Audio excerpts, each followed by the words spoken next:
and welcome back to Retro Rewind. Today we are pitting 10 songs from 1965 against 10 songs from 1975. Same genre, same energy, head to head, and at the end of every round, one song wins. Let's find out which year reigns supreme. Round 1, Rock, I Can't Get No Satisfaction, 1965. Versus Fame, 1975. 1965 brings you one of the most defiant songs ever recorded. The Rolling Stones and I Can't Get No Satisfaction. I can't get no satisfaction. Keith Richards wrote the riff in his sleep, literally. He woke up, hit record on a tape machine, laid down the melody, and went back to bed. By morning, the rest of the song was history. It hit number 1 on the Billboard Hot 100 and never left the cultural conversation.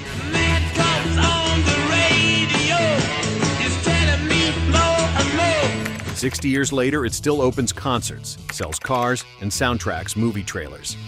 1975 answers with David Bowie and Fame. Co-written with John Lennon during a single studio session, Fame gave Bowie his first American number 1. Is it any wonder I reject you first?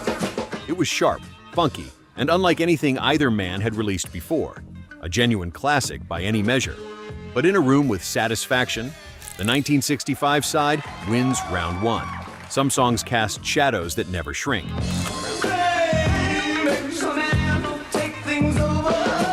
Round 2, Soul and R&B. I Can't Help Myself, 1965, versus Shining Star, 1975. The Four Tops come in for 1965 with I Can't Help Myself. Also known as Sugar Pie Honey Bunch. It spent 9 consecutive weeks at number 1 on the Billboard R&B chart. 9 weeks. In an era when Motown was releasing hit after hit, this one rose above all of them.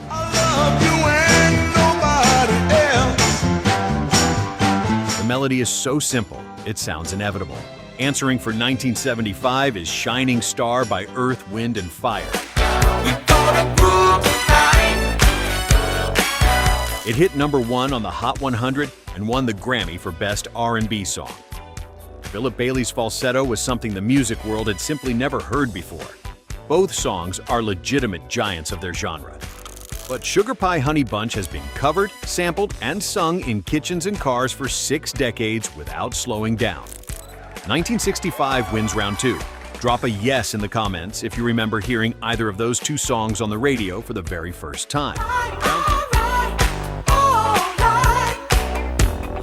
Round 3, Soft Pop and Blue-Eyed Soul. You've Lost That Lovin' Feelin', 1965 versus Laughter in the Rain, 1975. You've Lost That Lovin' Feelin' by the Righteous Brothers represents 1965.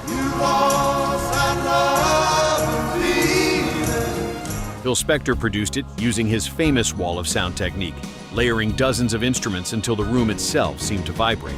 It became the most played song in American radio history, according to BMI, with over 8 million spins logged by the turn of the century.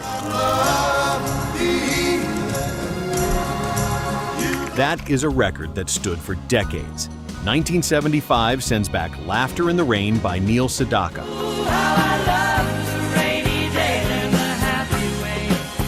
After years away from the spotlight, Sedaka made one of pop music's great comebacks with this song, taking it to number 1 in early '75.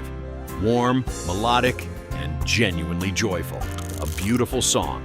But round after round, You've Lost That Lovin' Feelin' keeps winning these kinds of fights. The sheer weight of its legacy is almost unfair. 1965 takes round 3. Round 4, Upbeat Pop, Downtown, 1965, versus Love Will Keep Us Together, 1975. And here is where 1975 finally draws first blood. Downtown by Petula Downtown, when you've got worries, all the noise and the was a genuine phenomenon in '65, a song that carried the brightness of the British invasion without any of the edge. You're alone and life is making you lonely, you can't always go. It gave Clark her first American number 1 and stayed in the cultural memory for decades. But facing it in round 4 is Love Will Keep Us Together by Captain Antonil. Love will keep us together. The year-end #1 song of 1975. It ruled the summer like few songs before or since, spending 4 weeks at the top of the Hot 100. The production was massive, the chorus was irresistible, and Tony Tenile's voice had a warmth that felt like the decade itself. 1975 wins round 4. The score is now 3-1. Some sweet talking girl comes along, singing. Round 5, Motown Soul versus Soft Rock. My Girl, 1965, versus One of These Nights, 1975. My Girl by The Temptations.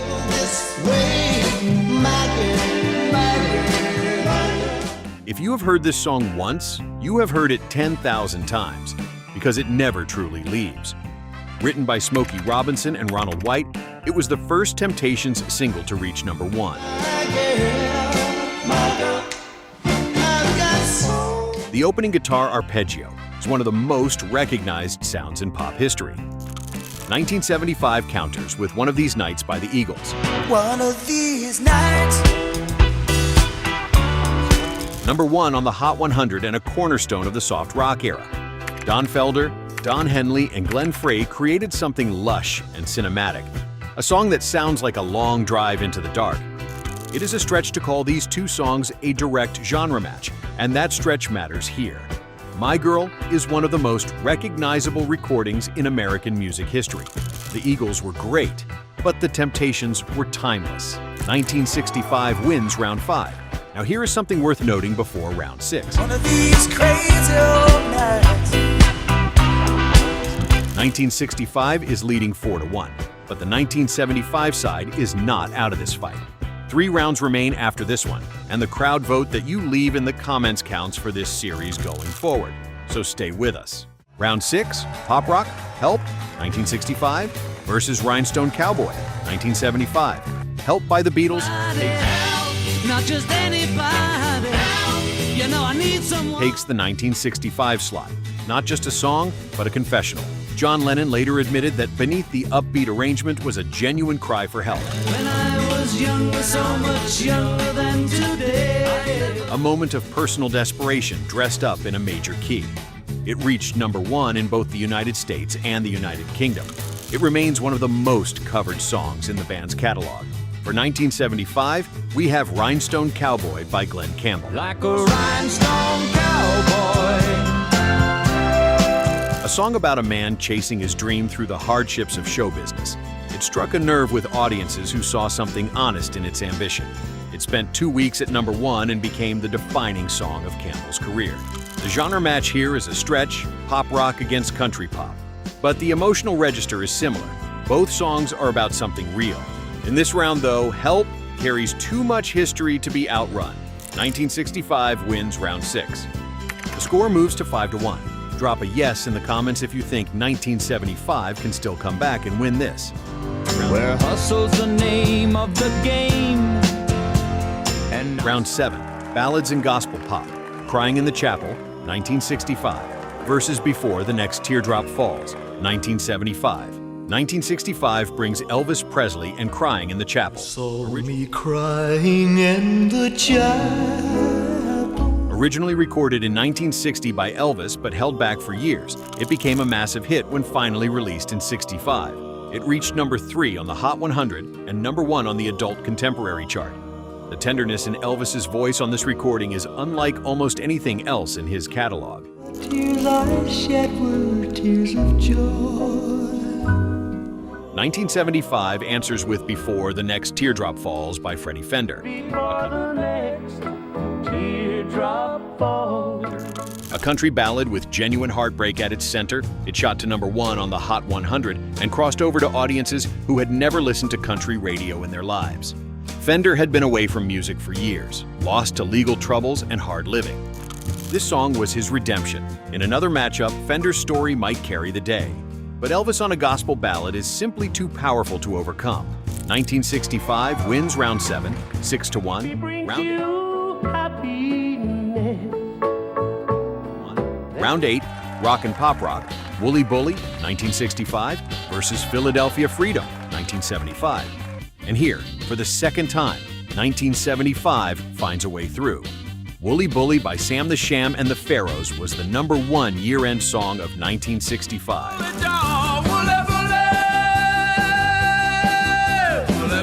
It was wild, raucous, and endlessly fun. It never actually reached #1 on the weekly chart, stalling at #2. But it accumulated enough weeks on the chart to top the year-end list. A novelty song with genuine energy. 1975 responds with Philadelphia Freedom by Elton John.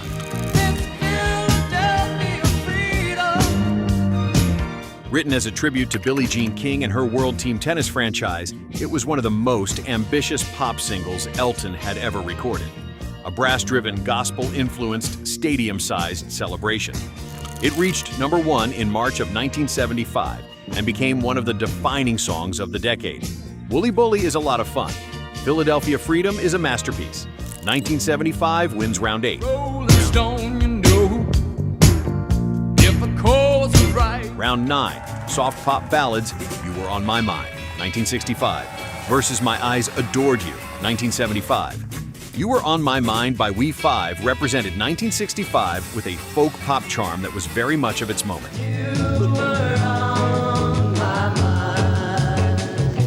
A genuinely lovely song. It reached #3 on the Hot 100 and introduced We 5 to a mainstream audience they would never quite find again.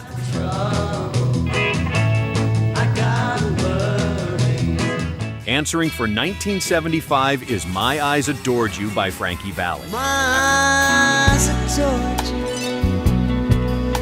After years of struggling commercially as a solo artist, Valli recorded this song and watched it climb all the way to #1.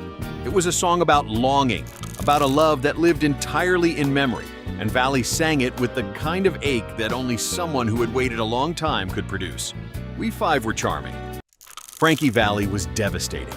1975 wins round 9. The score is now 6-3. Oh, I never laid a hand on you, my eyes adored you. Round 10, pop. Can't You Hear My Heartbeat, 1965, versus Some Kind of Wonderful, 1975. Can't You Hear My Heartbeat by Herman's Hermits closes out the 1965 side. I see you looking my way, baby, baby, can't you hear my A likable piece of British invasion pop that reached #2 on the Hot 100 in early '65. It was the kind of song that sounded great on transistor radio on a sunny afternoon. walking down the highway, baby, baby, can't you hear my 1975 closes with Some Kind of Wonderful by Grand Funk Railroad. Some kind of wonderful. Yes, she is. She's some kind. A reworking of the classic soul song, it gave Grand Funk a #3 hit and introduced the song to a whole new generation. The production was bigger, the guitar was heavier, and the chorus hit harder than almost anything on their side of the bracket had. This is the clearest victory for 1975 in the entire battle. Round 10 goes to 1975. That is how it ends. 10 rounds. 7 wins for 1965. 3 wins for 1975. 1965 takes it. But 1975 gave us Philadelphia Freedom, Love Will Keep Us Together, My Eyes Adored You, and Some Kind of Wonderful. And that is not nothing. That is a year that could fight. Now here's your question before you go. Which single matchup in today's battle do you think was the closest call? Drop your answer in the comments. And if you think a different year would flip this result, tell me which one. We have 9 more battles coming in this series, and your votes shape how we score them. If you enjoyed this, hit subscribe so you do not miss the next one. We will see you then.